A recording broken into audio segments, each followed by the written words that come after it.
Здравейте от Народно събрание. Часът е 10:11 минути. Групата на Величие дойде само за да се регистрира и да получи заплати. И на бюджета, който днес трябва да се обсъжда и да се гласува, тя ги няма. Ето ги отзад. Виждате ли им празните местенца?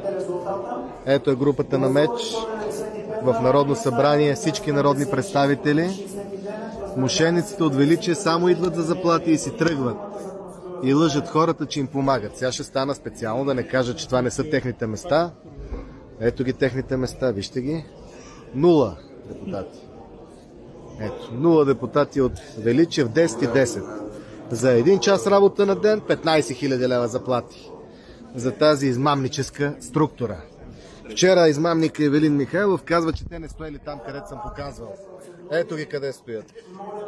Зад расташки. Няма никой. Успех!